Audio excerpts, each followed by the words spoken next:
Morgan here.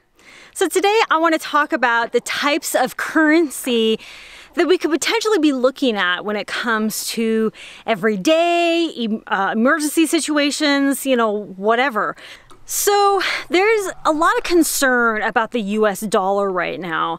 In general, I think it's a really good idea for us to think about alternative types of currency. Now, we have to think outside of regular paper, currency, or even digital currency of cryptocurrency, things like that.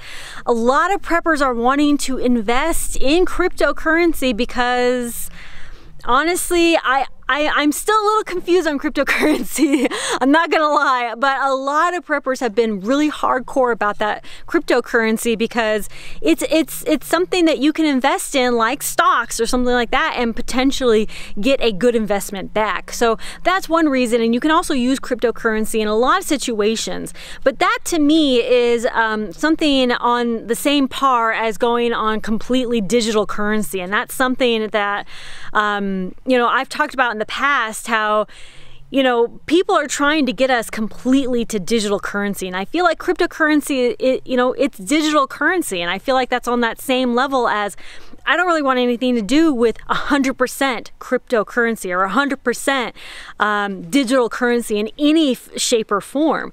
It's something that makes me feel like they can just control how we spend our money. If everything is 100% cryptocurrency, what's to stop them from saying, hey, I saw you made that purchase at this gun store. Well, I'm gonna, not allow you to do that anymore. Hey, I saw that you were trying to buy seeds. I'm not gonna let you do that anymore, because they actually can do that. They're actually doing that right now. Credit card companies have actually blocked Pornhub from people charging Pornhub to their credit cards. A lot of credit card companies and banks are getting on board with that because of the erroneous child pornography that is available on Pornhub. And I understand the intention of it. They have good intentions behind what they were doing, but it's a slippery slope. And personally, I don't quite agree with that, because now they can say, well, we've blocked Pornhub, we can block whatever we want. What's to stop us from blocking you from purchasing whatever else? And you may think that this is some big wild conspiracy theory, but they're already starting to do it. So, with banks wanting more and more control over where you spend your money, how you spend your money, and also with the US dollar actually, with inflation being a potential huge problem with this economic crisis that's been caused because of COVID, with the lockdowns and all that, more countries are moving away from the US dollar altogether. And so where the US dollar is actually being devalued. And not to mention the US is in trillions and trillions of dollars of debt. So this isn't really looking amazing for our economic stability. However, we do still need to consider the fact that there are lots of different forms of currency.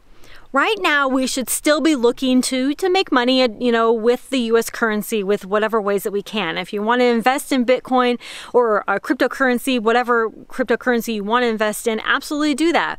Really be cautious about investing in stocks. It's been very, very up and down. Of course, stocks are always up and down. So just be, cautious with that, and understand that even with cryptocurrency and stocks, there's always going to be an up and down. So just understand the risks that are involved with that. Now, when it comes to other types of currency, we want to start creating assets for ourselves. And skills, knowledge, tools, things like that, they're going to be assets. Skills and knowledge in particular are going to be huge assets when it comes to types of currency for trade.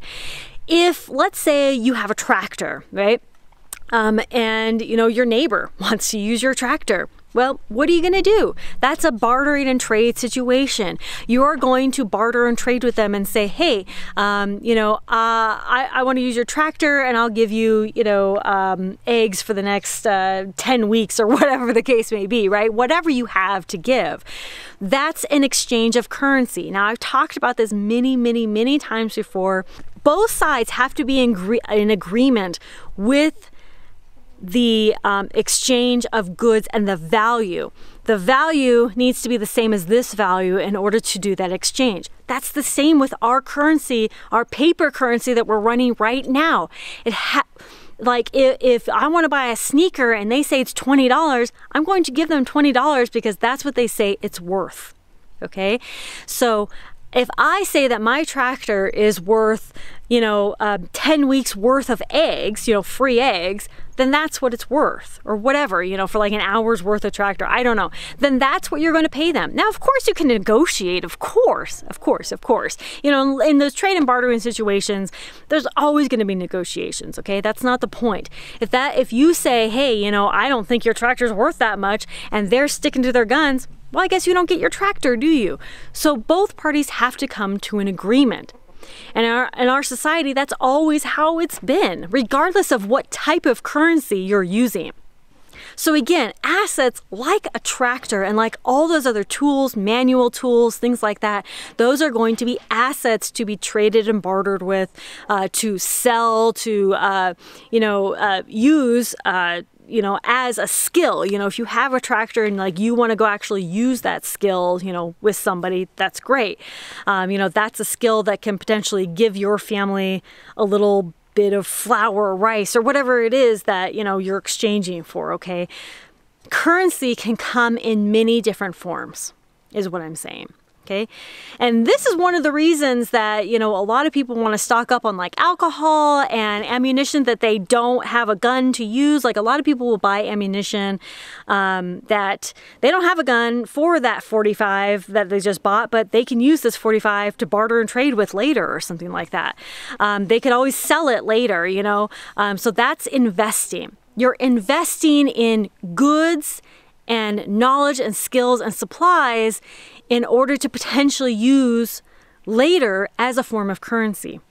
Mama Bear Preparedness did barter bags. She put like a whole bunch of stuff inside like these Mylar bags and called them barter bags.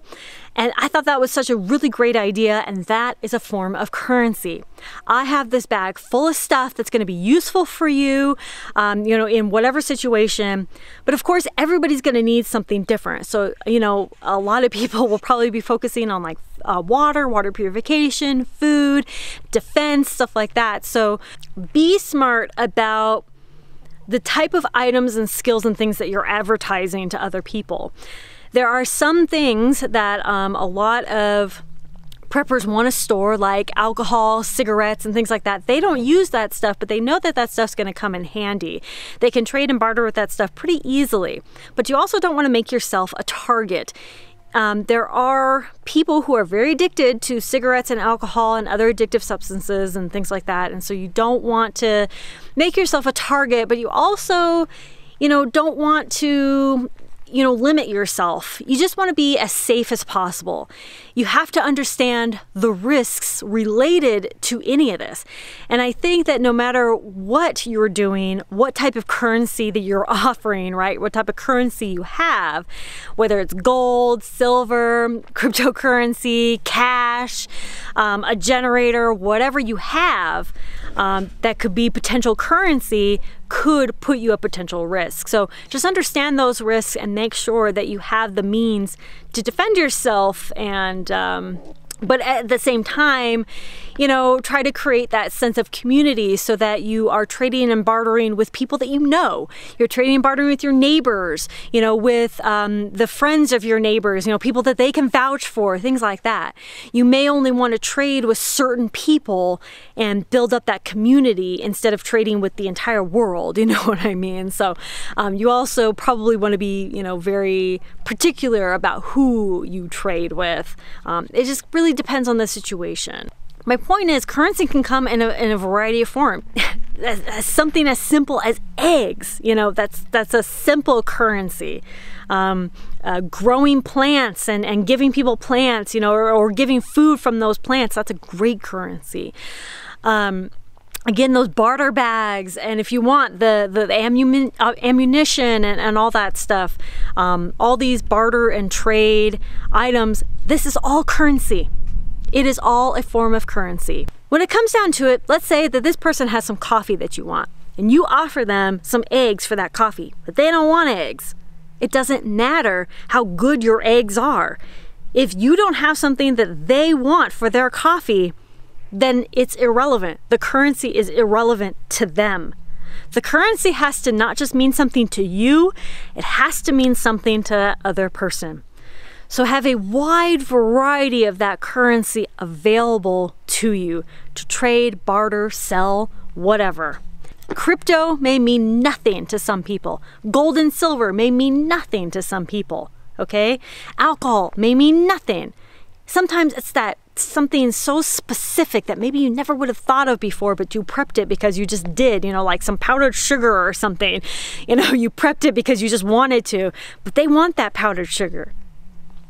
That's valuable to them. Pretty much anything can be currency, especially, in a time in which, tensions are high, economic collapse, and everything is inflating. Toilet paper.